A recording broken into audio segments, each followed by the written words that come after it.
Querido bispo, eu quero agradecer demais pelo tempo, por você ter aceitado esse convite.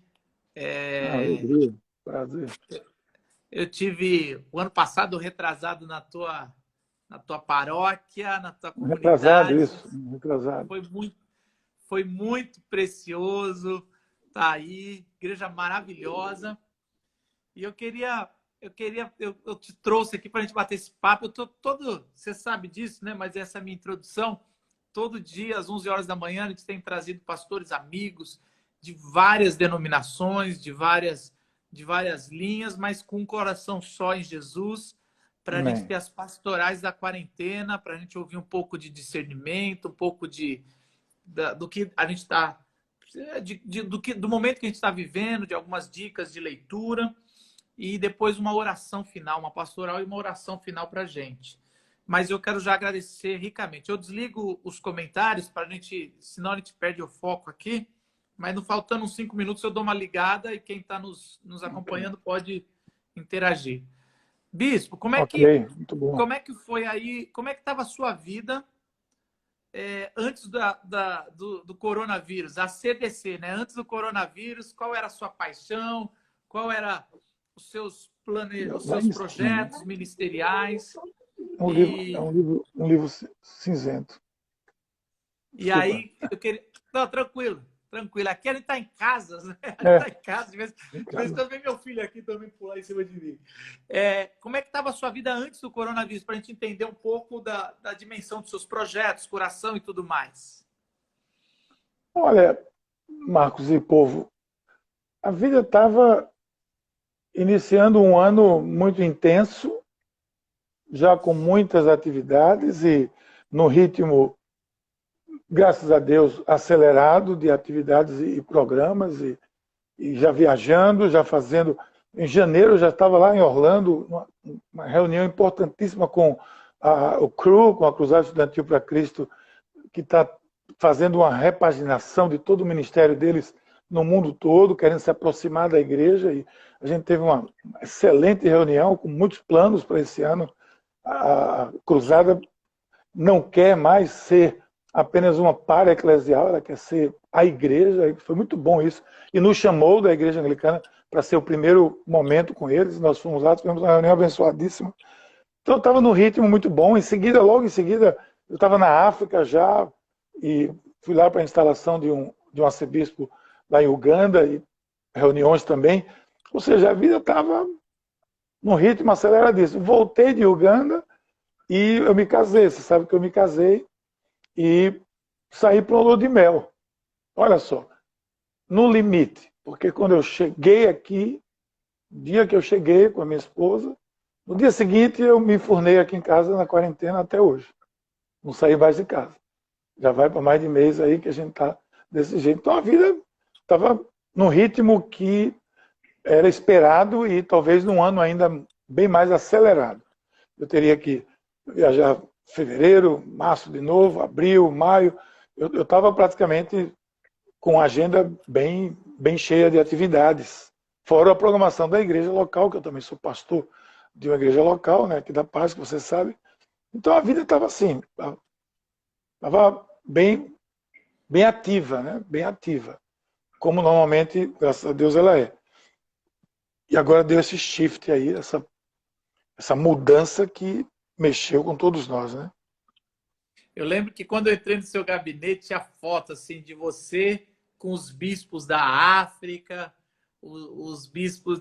Era muita foto, é bonito ver assim, a união da igreja anglicana, é muito, muito bacana. Essa é uma marca, sabe? É uma marca da igreja. A igreja anglicana tem umas particularidades. Fora os defeitos, ela tem algumas particularidades. A igreja anglicana é uma igreja global. É uma igreja global. Não tem como. Nós, como anglicanos, nós pensamos global o tempo todo.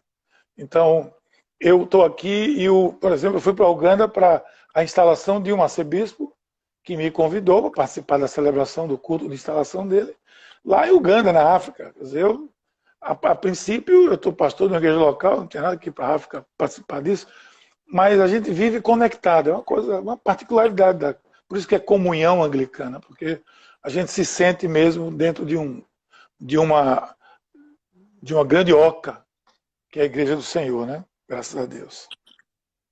Que bom. E quando o senhor soube a primeira vez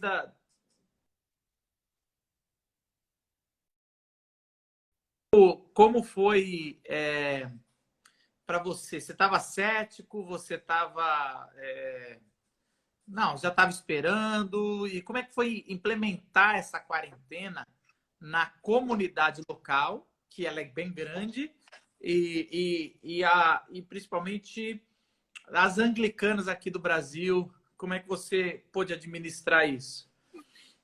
Olha, quando eu cheguei de viagem, que eu percebi,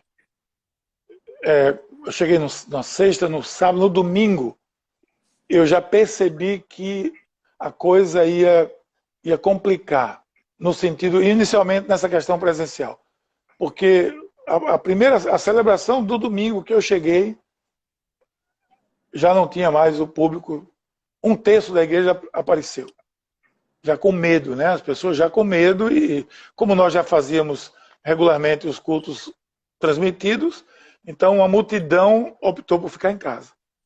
Não apareceu. E a partir daí, a gente já decretou a suspensão de todas as reuniões presenciais. Porque prevendo exatamente aquilo que vinha acontecendo nos outros lugares, que porque não iria acontecer no Brasil, logo no Brasil. Claro que a gente não precisava ser nenhum profeta para entender isso. Então nós suspendemos todas as atividades presenciais de todas as nossas igrejas. Todas as nossas igrejas. E aí vem uma dificuldade, porque não são todas as igrejas que têm condições de fazer alguma coisa desse tipo aqui. A simplicidade de um telefone. Tem pessoas, como diz o nosso querido pastor Carlito, tem gente que está pronto para o século XIX, então que insistiu em viver a vida lá, pronto para o século XIX. E quando chegou o século XXI com o Covid, e complicou mais ainda, porque não estavam prontos para nada. Então eu tive que fazer uma chamada com todos os pastores, líderes de comunidades locais, fiz um Zoom, ensinando alguns, nós fizemos um só com um especialista, ensinando alguns a fazer isso aqui que a gente está fazendo, no mínimo. Colocar um telefone de frente dele.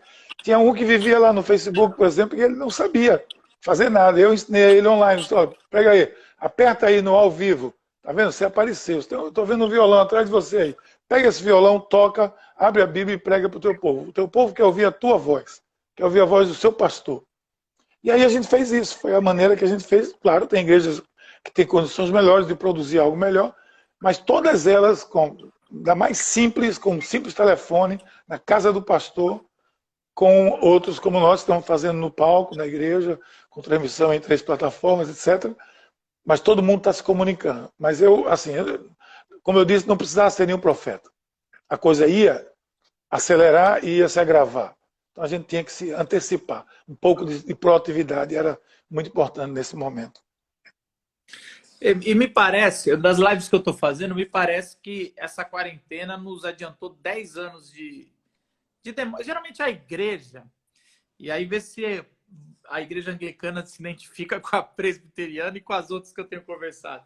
A igreja demora uns 10, 15 anos para dar uns passos que a sociedade está dando, né? Algumas não é para dar, porque é pecaminosa, mas a tecnologia a gente dá. E a gente sempre é muito crítico, temos que ser, né? Então a gente sempre fala sobre a essência da nossa fé, é comunhão. Então a gente está discutindo agora se pode ter comunhão online ou não, qual que é a diferença e tudo mais. E aí, então as pessoas estão dizendo que a gente deu um salto para 2030. Então é exatamente isso. Pastores que nem estavam nem aí com a transmissão. As transmissões eram mal feitas, né? Era uma câmera, um webcam, não era nem uma câmera. Tem igrejas que foram para o outro lado, do grande show, e podem ter algumas críticas, mas essas estão preparadas para o dia de hoje, mas as outras não. Então, assim, você vê que esse vai ser um lado bom ou não, ou temos que tomar um cuidado, quais cuidados temos que ter por esse pulo que a gente está sendo forçados a dar na internet, os pastores, locais e tudo mais. Eu acho que a igreja precisou se reinventar, como você está dizendo aí. Nós estamos nos reinventando em alguns setores. E eu vejo hoje a importância de estarmos atentos à janela do mundo, né? A observar o que está acontecendo em torno de nós. Você falou muito bem, às vezes algum setor da igreja tem uma dificuldade muito grande de observar o que está acontecendo ali e trazer. Alguns anos atrás, apesar da gente fazer transmissão, tudo, nós já estávamos um passo atrás do mundo virtual, vamos dizer assim. E aí nós decidimos, alguns anos atrás, fazer toda uma mudança na nossa comunidade local, na igreja, na paróquia, que eu sou pastor. Fizemos toda uma mudança, acho que isso faz uns 5 anos. Refizemos logo, marca, contratamos pessoal de mídia, investimos algum recurso em pessoal de part-time de mídia, de design, de tudo, e chamamos isso a Paz 4G. Na época era o momento do 4G. E a 4G, a gente disse que era gente que gosta de gente de graça, ficou esse logo, o novo tempo, o evangelho de sempre, mas vivendo um novo tempo, então fizemos essa marca. Algumas pessoas nos criticaram, porque rede social é coisa de entretenimento, não é coisa para crente, para igreja. A verdade é que nós, mesmo com as nossas limitações, estávamos adiante alguns anos dessas igrejas que passo nenhum deram. E aí nós conseguimos nos ajustar, com as nossas limitações, conseguimos nos ajustar e não temos grandes dificuldades, vamos dizer assim, em comunicar-se com o nosso povo. Agora mesmo, eu acabei, quando eu entrei aqui com você, eu estava fazendo o que eu faço todo dia, de 10 às 11, um estudo bíblico devocional com a minha esposa e com a igreja. Então, eu nunca tive, a nossa igreja não tem cultura de escola bíblica dominical. Não tem. Não é como a igreja presbiteriana, a igreja batista, é bem diferente. Nós temos células e o ensino vem de outras formas, e às vezes não vem também, né? Tem as deficiências, mas escola bíblica eu nunca, eu tentei tantas vezes e nunca conseguimos. Eu nunca tive uma classe bíblica na minha igreja com 50 pessoas. Nunca tive uma classe bíblica. Eu estou tendo hoje, todo dia, mais de 200 pessoas, às vezes, assistindo uma classe bíblica comigo, aqui no sofá da minha casa. Ou seja, esse é um novo tempo, É o o novo evangelho tempo. de sempre. E eu estou muito Foi feliz com isso. A gente também não tem escola dominical do jeito que se é. A nossa presbiteriana é um pouco avançadinha. A gente começou a fazer via podcasts a nossa escola dominical e a gente depois fazia um encontro para se juntar. Exatamente por isso, porque o pessoal de São Paulo, eu não gosto de ficar jogando que é falta de compromisso, mas não é, às vezes é agenda, às vezes tem mil. Agenda, É o que você falou, a nossa igreja às vezes é grandona, mas a escola dominical fica aquele gato pingado. E alguém me falou exatamente isso, falou, Marcos, agora é hora de começar, talvez nas quintas-feiras, ou um Zoom. E a pessoa se cadastra, a gente já manda o conteúdo. Eu estou fazendo o Sermão do Monte aqui, em 3 dias, diante de uma plataforma de EAD, são 22 estudos já planejados, tudo que eu pus. Em 2 dias eu tive 311 cadastrados. E nem fiz na minha igreja, assim, nem fiz uma propaganda para a minha igreja. Fiz assim, gente, quem quer estudar?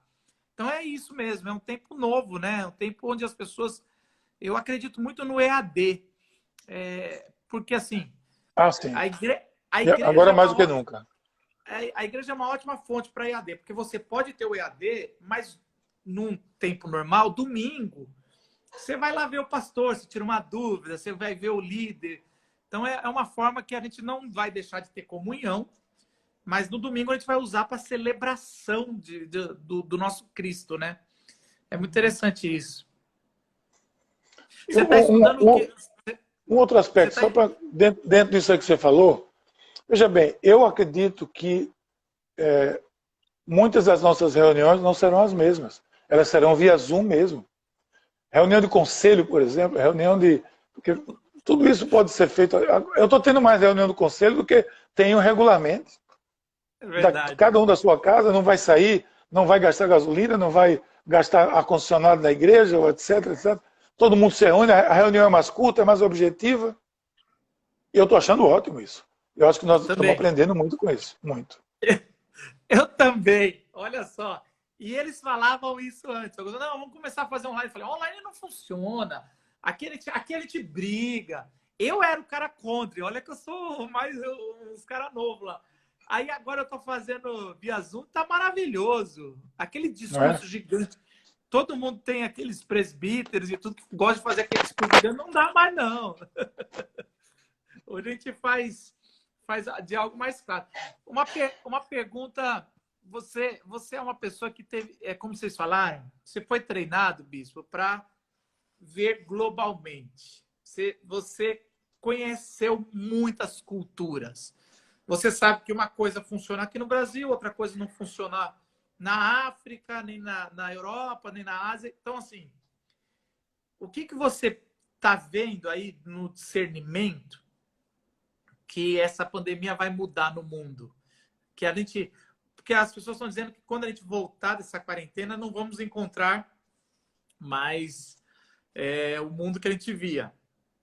Algumas coisas vão piorar por causa do pecado. A gente sabe que o homem é pecaminoso, mas também algumas coisas podem melhorar. O que você acha que vai? Uma delas você falou, reuniões inúteis vão para online, ou reuniões que poderiam ser feitas, não inúteis, mas Elas vão se poderiam ser mais tornar mais rápidas. úteis, exatamente, elas vão se tornar mais úteis, né? Eu acho, inclusive, a questão do ensino à distância, que ainda é visto com ceticismo por muita gente, né? Esse vai se estabelecer, sem sombra de dúvidas, por muita gente, acredito eu, ou sei que eu estou enganado, até como via principal de aprendizado, de ensino. Isso não só aqui, não só no primeiro mundo, mas em todo canto. Porque uma plataforma de ensino à distância hoje, como você bem sabe, e sabe até mais do que eu, tem plataformas muito simples hoje de ensino à distância. Ontem nós estamos dando aula no seminário online. Então eu entro lá no Zoom, tem muito simples, plataforma muito simples. Porque pegou de surpresa. Está montando uma plataforma ainda, mas por enquanto está usando o Zoom. E eu dei aulas, estou dando aula, e os professores estão dando aula de suas casas. Todo mundo em casa, sem sair de casa, como eu disse, sem gastar gasolina, sem nada, assistindo aquela aula e com a presença. Eu exijo o vídeo. Aí alguém está sem o vídeo lá, diz, por que você não está com o vídeo aí? Você pode estar, ligou aí, está lá vendo a novela, eu quero que você aqui na minha frente, você tem que marcar presença. Mas o EAD tem também, o compromisso é de cada um, e também o compromisso com o aprendizado, com o crescimento, com o conhecimento, é de cada um. Se for para cumprir tabela, né, passou essa época da gente tirar nota para passar somente, a gente quer conhecimento. Então, acho que o ensino à distância está estabelecido. Acabou, o cético, mais cético, viu que foi uma solução e vai continuar sendo uma alternativa muito poderosa, eu acredito. Né? Eu acredito muito nisso. É uma das coisas que, inevitavelmente, vai mudar muito, muito. Na vida da sociedade de maneira geral, não só na vida da igreja. Na vida da sociedade como um todo. Eu acredito que a gente vai ganhar muito com o que a gente viu aí. E também outra coisa os outros céticos das mídias sociais, né? Eu sempre entendi que mídias sociais, elas são um dos veículos mais poderosos para a humanidade hoje. É impressionante, a mídia social é impressionante. E claro, como tudo pode ser usado com diferentes propósitos. Mas nós queremos usar com um propósito, podemos usar com um propósito. Quando a gente decidiu entrar com tudo como igreja na mídia social, é porque nós entendemos que a sociedade estava lá, o mundo está lá. E se nós queremos ir, nós temos que ir onde as pessoas estão. E as pessoas estavam lá. E aí nós chegamos lá com a mídia social e tivemos grandes avanços na igreja e facilitações na igreja. Isso vai facilitar também a compreensão de muita gente. Um dia um pastor meu disse, mas como é que eu vou fazer esse negócio? Eu não gosto do Instagram. Eu disse, filho, você não gostava. Hoje você é obrigado a gostar. É parte do seu ministério hoje, é parte da sua vida ministerial, da sua função, da sua tarefa, do seu chamado. Pois, como vai dizer aqui no Nordeste, pois passa a gostar a partir de hoje, porque você vai ter que fazer. E a gente ensinou e os caras estão fazendo, né? A nossa... E como diria o nordestino, pronto. Pronto. É mais ou menos assim mesmo. Né? Bispo, uma pergunta assim, a gente falou muito do querigma, né? Do anunciação, de trazer a palavra, ensinamento, tanto que é importante. De forma pedagógica, eu vou separar aqui. Então, a gente está falando disso, a gente está falando ainda de usar as ferramentas como manter a comunhão. Então, aqui a nossa igreja vai dobrar de PGs, de pequenos grupos, células, sei lá como é que as pessoas em casa chamam, porque a gente agora, primeiro que dá para só fazer com 7, 8 pessoas, isso é muito bom, porque ele está diminuindo, e agora a gente está multiplicando. E eu nunca forcei a multiplicação, sempre achei que era natural, mas agora o vírus forçou. E eu queria ver como é que a gente pode ser igreja, como é que você tem visto isso e tem trabalhado aí, a igreja como justiça social. Porque a gente já sabe que o nosso país passa por muita fome, muita pobreza, e agora vai piorar, porque as pessoas, muitos vão perder emprego, a gente vai entrar numa recessão econômica. Então, como é que a gente pode ser essa igreja da sinalização da justiça de Deus? Ela tem que continuar sendo, né? Eu não tenho dúvida nenhuma que essa é a tarefa, é uma tarefa da igreja. Porque a gente vai ter que voltar um pouco aqui, Marcos, e falar de algo que às vezes nem me alegra muito pelos rumos que tomou, mas a gente vai ter que falar um pouco sobre qual é a missão da igreja. Essa é a missão da igreja que foi questionada no meu tempo de seminário, quando a gente falava de justiça social, a gente quase que era jubilado, quase que era colocado para fora, porque isso é coisa de esquerdista, de comunista, isso não pode. Olha, eu era da ABU, na universidade ainda, eu era da ABU, e na igreja a ABU era muito malquista. A maioria das igrejas não gostavam da ABU, porque dizia que a gente era revolucionário. E a ABU foi uma grande formação na minha vida, foi a ABU, especialmente de estudo bíblico.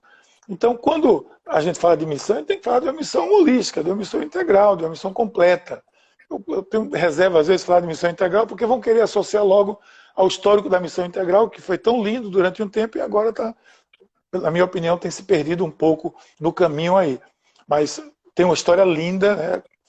Fraternidade Teológica Latino-Americana, etc. Tudo isso tem uma história de construção. René Padilha, tudo isso construiu esse conceito de missão integral, que durante muito tempo foi a nossa grande arma e defesa contra o que era chamado de teologia da libertação, que vinha com uma questão humanista muito forte e uma espiritualidade muito definhada. Mas eu continuo entendendo isso, eu tenho me reunido pouco ou quase nada com esses grupos, mas continuo entendendo que a missão da igreja tem que ser integral. Eu já li alguma vez, não me lembro onde, alguém que disse que a igreja é a igreja quando uma mão está estendida ao céu e a outra para baixo, que está buscando o necessitado, o carente, o perdido, o pecador, de maneira geral. Então isso para mim é a missão integral. Então esse tempo a igreja está sendo solidária, quem não era está aprendendo a ser, porque está tendo que ser solidária com os seus, pelo menos, com os seus. É o mínimo. Nós aqui abrimos é o mínimo, e aí talvez seja uma lição para um futuro abrir mais um pouco o campo para ver a solidariedade com fazer o bem a todos e não apenas a alguns. Fazer o que pode ser feito a todos. A nossa igreja tem essa visão, nós marcamos isso muito claramente. Tem um dito do Bispo Robson que diz assim, eu gostaria que nós não tivéssemos nenhuma igreja sem um trabalho social e nenhum trabalho social sem uma igreja associada. Nós estamos pegando nisso sempre para que a igreja seja esse farol. E temos feito isso de alguma forma com todas as nossas limitações, mas não abro mão disso. E ensinamos isso e praticamos isso. Todas as igrejas que têm qualquer... Agora mesmo, volto a dizer, nesse tempo de coronavírus, de isolamento, a igreja está aprendendo a ser solidária, pelo menos com os seus. Né? Nós já criamos o website Solidariedade, a gente está cadastrando empresa. Nós temos um trabalho social relativamente amplo aqui, numa comunidade onde temos uma igreja, onde temos estou construindo agora um prédio de 4 andares, ampliando o creche, triplicando o número de crianças, os 7 milagres. Tá lá. E esse trabalho tem sido dentro de uma comunidade extremamente carente. E nós queremos transformar aquela situação e já estamos conseguindo logrando algum êxito. Mas é apenas um exemplo do que eu creio a igreja precisa abrir os olhos. Né? Ela precisa abrir os olhos porque o rosto de Jesus ele está em todo canto. A gente tem ministrado aqui sobre cultura do reino e uma das coisas, um dos pilares da cultura do reino que eu entendo é que todos são iguais perante Deus. Diante de Deus, todos nós somos iguais. O nosso amor pelas pessoas tem que ser o mesmo, independente de quem elas sejam, porque o sangue de Cristo, ainda que ela não reconheça, foi derramado por ela. E por isso eu tenho que amá-la de todo jeito. Por isso que amar o próximo a si mesmo é considerar ele importante como qualquer outro, não fazer distinção, muito menos acepção de pessoas. Então, nesse sentido, a gente não vai levar a solidariedade só para aqueles que são da nossa casa. Claro, vamos cuidar da casa até primeiro, no momento desse, está muito. Mas podendo, eu acredito muito no gerúndio, eu escrevi sobre isso, a gente vai fazendo as coisas ao mesmo tempo. Né? Ajudando aqui, ajudando ali, sendo igreja, sendo justiça. Você citou o Robson Cavalcante. Para mim foi um grande mestre e professor. Esses dias, tempo atrás, eu estava vendo um vídeo dele sobre política e ele estava... E essa deve ter sido da década de 90 o vídeo, assim, mas maravilhoso. E eu tive o privilégio, em 2010, em Lausanne 3, de voltar do lado dele no avião. A gente veio junto. Ah, pronto. Cara, você sabe. Você já percebeu que ele não parava de falar, né? Mas eu adorei, eu mais moleque, cara, foi uma dos presentes de Deus na minha vida.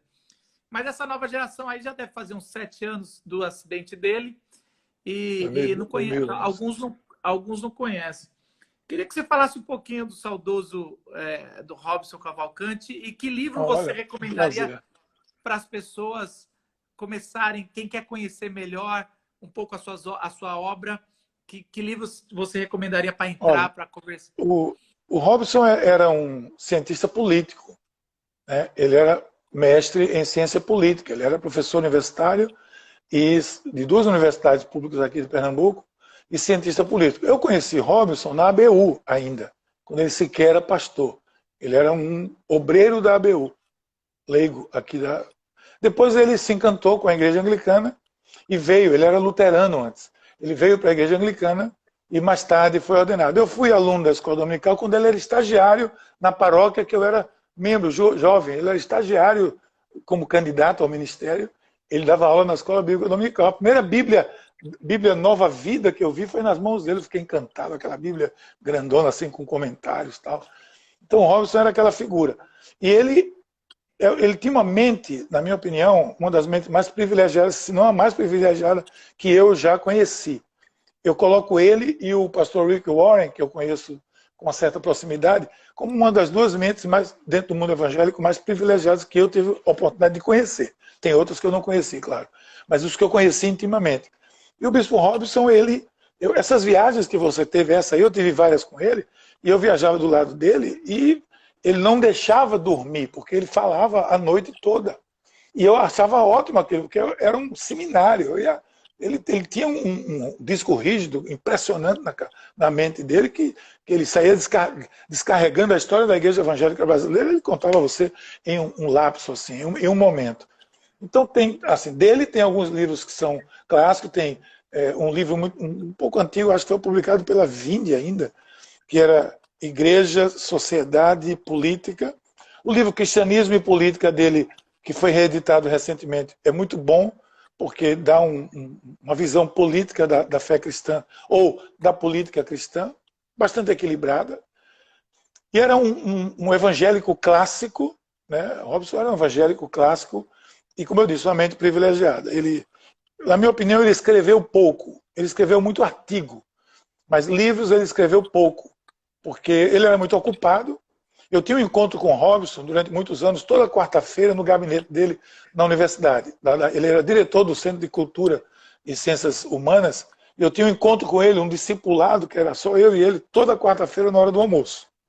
Então eu cresci o meu ministério no início, tudo, na igreja anglicana com ele, e ele me levou a conhecer o mundo anglicano internacional. Para mim foi um grande privilégio. Ele é um grande amigo, um grande amigo. Quando ele foi bispo, eu fui a primeira pessoa a dizer, nós vamos colocar você como candidato. Ele disse, você está doido? Ninguém vai me querer. Ele disse, pois você vai ser o candidato. Ele foi eleito bispo e, graças a Deus, deu uma direção nova para a nossa igreja no Brasil, que ia no rumo da teologia liberal bem acentuado já àquela altura.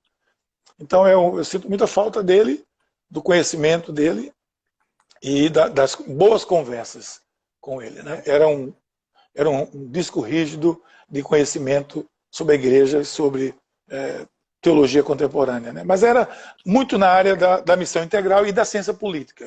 A área dele era muito essa, da ciência política.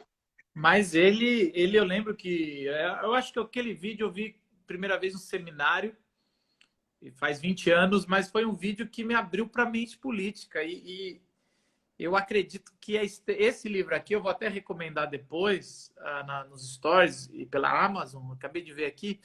E assim, a gente precisa, tempos obscuros que a gente vive, de polarização, de pessoas que não sabem dialogar um pouquinho. E eu acho que é essencial, pelo menos o livro, as pessoas lerem. Agora, eu queria já começar a aterrissar nosso avião aqui e agradecer a todos que estão aqui. Eu vou liberar os comentários. E geralmente eu falo duas coisas. Primeiro, esse nosso bate-papo vai ficar por 24 horas aqui no Instagram, no meu Instagram, porque eu convidei o bispo.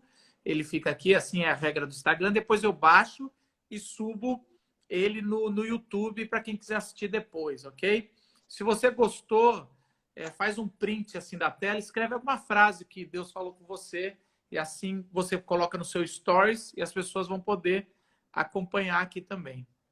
Bispo, eu queria agradecer muito você ter separado. Eu sei que os pastores nessa quarentena estão trabalhando muito mais. Esse é o testemunho que eu tenho ouvido de quase todos, porque agora a gente assim, percebeu que vai ter gatilhos de depressão, gatilhos de ansiedade, de dúvidas, e a gente começou e se preparou aqui em casa para... Exatamente. Não tinha escola dominical. Quem não tinha, agora tem. Quem está pregando mais, está fazendo áudio. Está quase todo mundo se matando aí.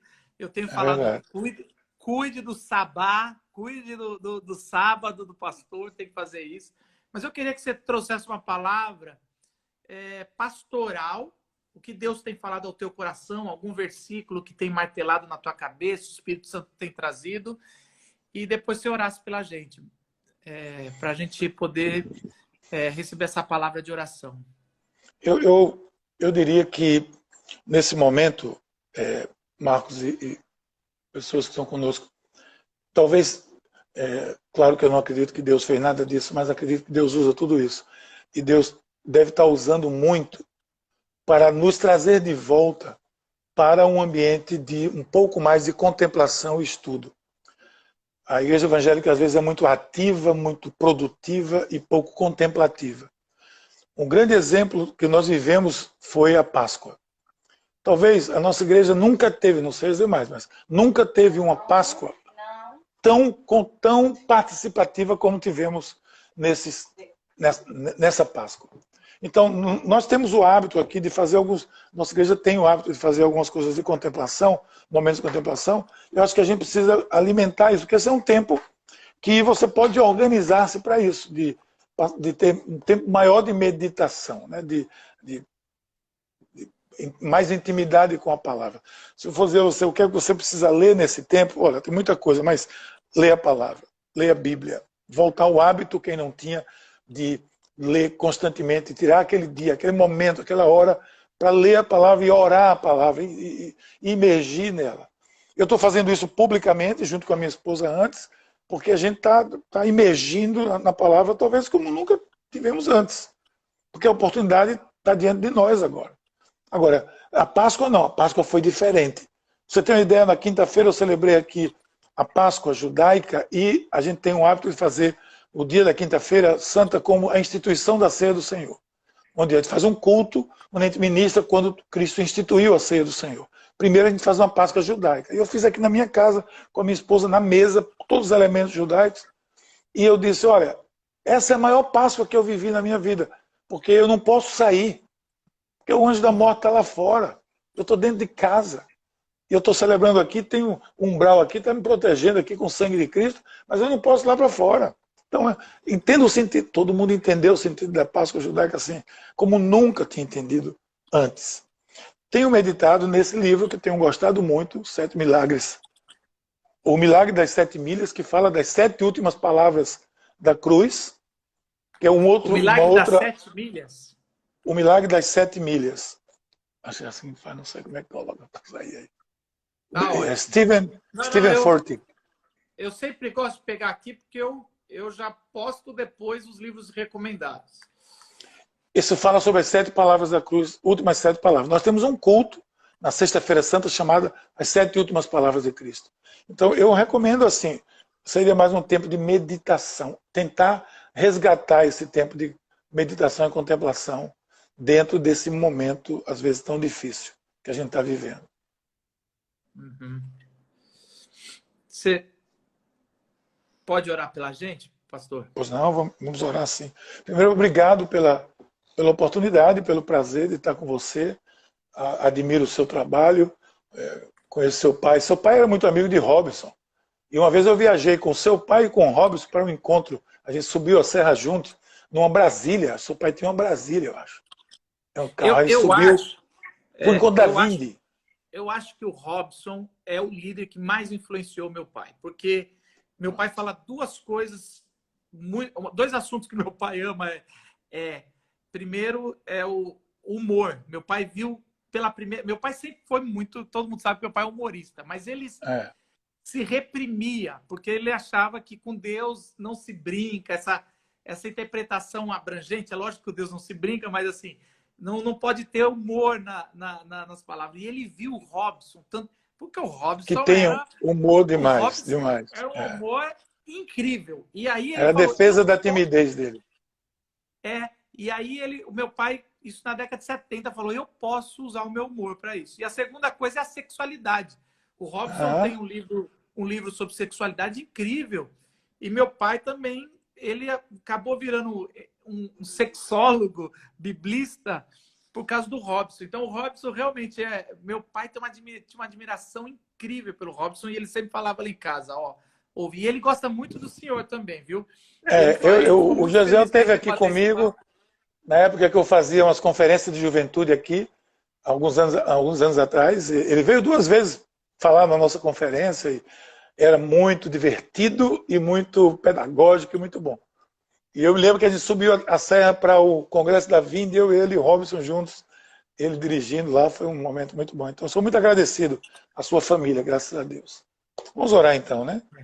Deus querido, muito obrigado, Senhor. Obrigado por esse tempo, por o privilégio de estarmos aqui conectados com tanta gente, com um momento de tanta dificuldade, mas ao mesmo tempo de tanta reflexão. Pedimos que a tua bênção, a bênção do Deus onipotente, do Pai, do Filho e do Espírito Santo repouse sobre todos nós, sobre todo o povo de Deus, hoje e eternamente. Amém. Graças a Deus. Amém. Obrigado, que Deus cuide da sua casa aí, da sua paróquia. Amém, e de todos que estão nos vendo, tá bom? Deus abençoe vocês. Deus abençoe. Deus abençoe o senhor. Obrigado. Obrigado, querido. Vamos com Deus.